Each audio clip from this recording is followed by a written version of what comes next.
Your girl's 29. I'm officially 29. 29? Thought in this video I would do 28 things I've learned in 28 years. I feel like a lot of people who watch me are in their early 20s navigating through life. And now that you girls on the latter end of that, I feel like there's some tips I want to share.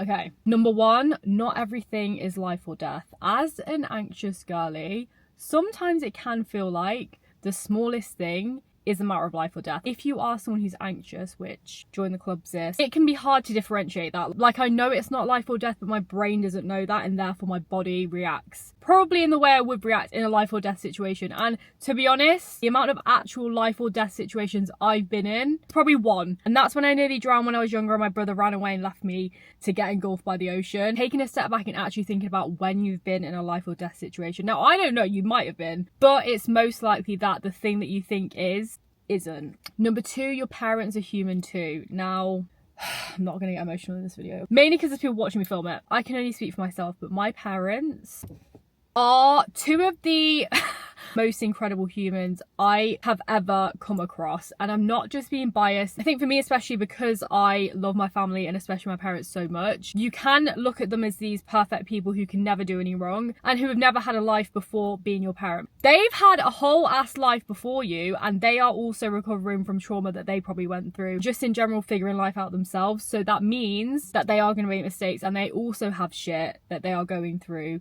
If you are blessed with great parents, cut them a little slack. I'm sure they'd appreciate it. Number three, the cost of success is probably embarrassment.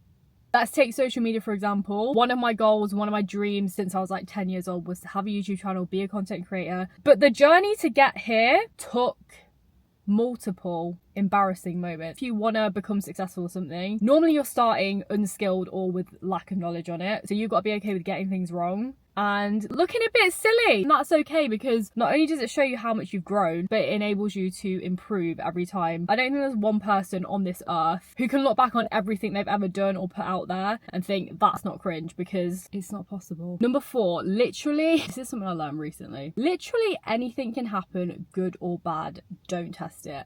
I'm not going to go into too much detail, but there have been times in my life recently where I have literally thought, I am at rock bottom, there's no way things could get worse. And then they proceed to get worse. I learned a lot from that situation. I learned that things definitely can get worse, but also if that's the case for things getting worse, it's also the case for things getting better. Number five, health is, if not one of the most valuable things you'll ever have. I heard this quote the other day, which is why I put this on the list. A person can have 1,000 problems, but as soon as their health takes a hit or their health is an issue, that becomes the only problem, because that affects so much in your life. So number one, if you have great health, cherish it and take advantage of it.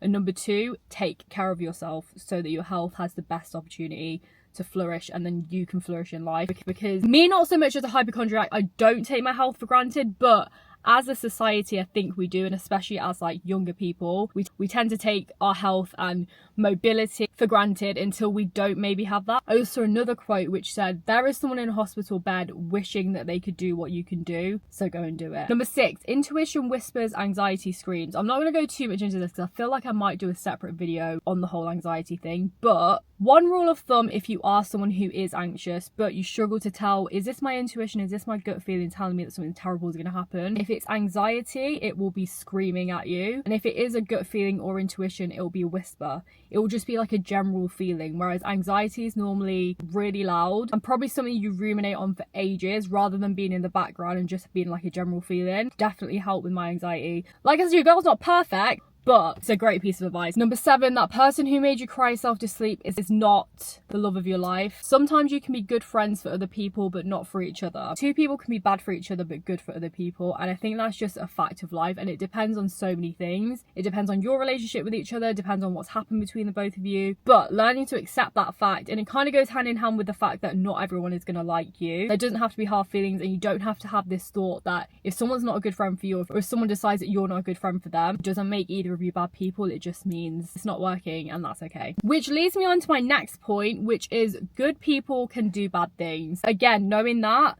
and not expecting perfection from anyone is so freeing. Number 10, a 9 to 5 is not the enemy. It's really not. I used to see a 9 to 5, especially as someone with creative dreams, as a failure, and that is just not the case. There are so many positives to a 9 to 5. Do I think that it's for everyone? No, but it should not be demonized. Things I love about a 9 to 5 is the stability. I love the people I work with. I love getting dressed up and going into the office. I love that whole aspect of it, and it also gives me the freedom and financial freedom to work on goals outside of work that I have, do things like travel the world and eventually move out. Like, it gives you so much. So if someone in your life is making you feel like you're a failure for it, send them my way. Number 11, when people belittle you in a playful way, they're a hater. The only exception is my brother, because we can't express our emotions. Unless you have like a bantery type of relationship, I'm talking like siblings, but even then, you don't want to go too far. I'm talking more friendships. If someone is belittling you, especially in front of people, they are a hater. Assuming the best case scenario or worst case scenario doesn't change the outcome, so you may as well assume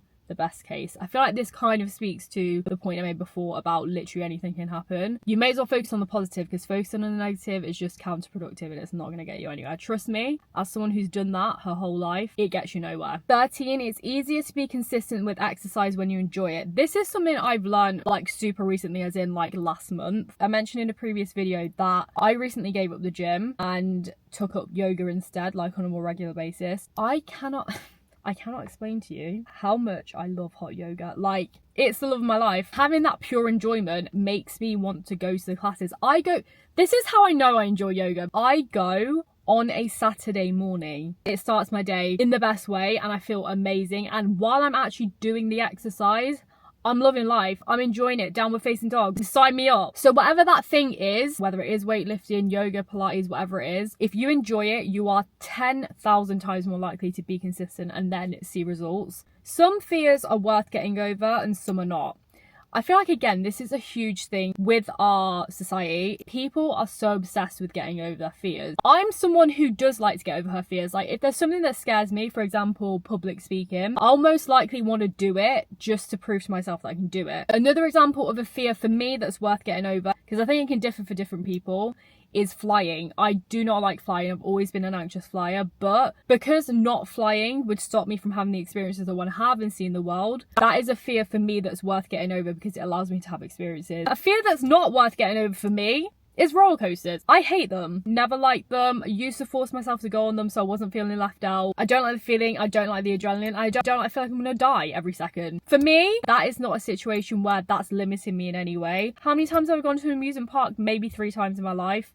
I'll stand there with the bags like it's not that deep. So while it is good to get over fears if it's going to advance and improve your life, don't let yourself feel pressured to get over every single fear, because if we did that, we'd just be scared all the time, and you don't have to be. Number 15, gratitude will change your life. Every day is a blessing. I literally thank the universe that I am here every single day, because it truly is such a blessing. And when you get into that mindset, everything's a blessing, and that's a great way to live. If you're stuck in a decision, think about whether it makes you feel open or closed.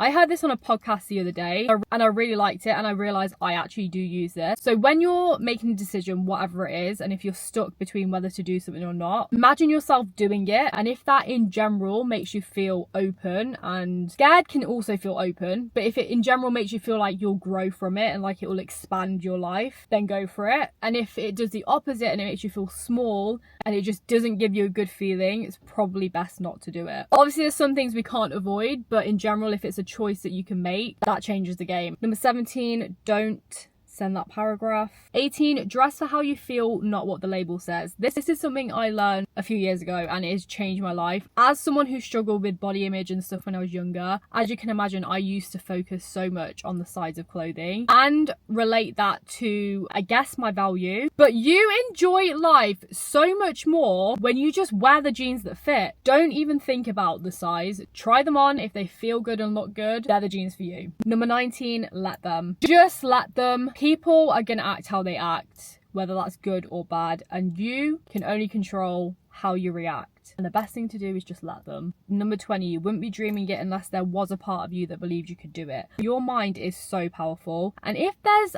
a wild dream that you have and you feel like that's not possible in any way, think again. You wouldn't even be able to muster up that thought if it wasn't somehow possible. In some way, it's somewhere, if you've had that thought, you've basically already done it on some sort of plane, in some sort of parallel universe. Number 21, astrology is real. Fight me. 22, celebrities are as much your equal as the person serving your food. or anyone. I think the whole idea around celebrities and idolizing them and everything, obviously don't get me wrong, if I saw Rihanna, I'd freak out, but I wouldn't think she's better than me in any way. I'd just be a bit starstruck. The point I'm trying to get across is every single person is equal. We all deserve to be happy. Don't go through life idolizing anyone and don't think you're better than anyone. People don't care as much as you think they do. In fact, you're probably offended by how much they don't. That one's self-explanatory. I think we can care too much about what people think, and honestly, people don't care. And that's mainly because they are probably also worrying about what people think. This one's for the health anxiety girlies. If you have a feeling that you're fixated on, give it 2 weeks and it will most likely subside. Now, am I saying you should ignore symptoms or pains or not go and get checked out? No, this is specifically for health anxiety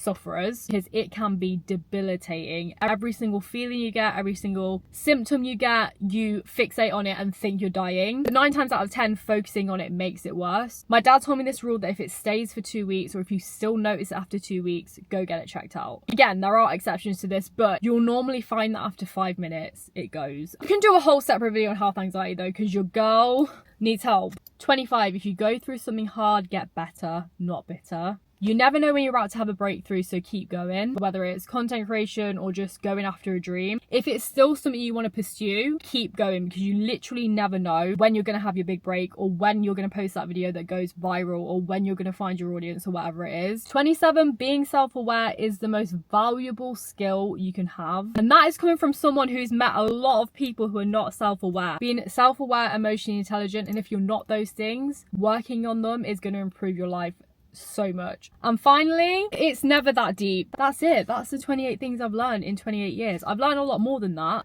I feel like these are the most useful things I could share with you. I can't believe I'm 29. I started this channel when I was 20. Hope you guys enjoyed the video. I can't wait to learn more, share with you guys along the way. I love you so much. Happy birthday to me. All my fellow Aquariuses, it's the age of Aquarius. Let's go. I'll see you in my next video. Here's to our 20s. What a shit show they are.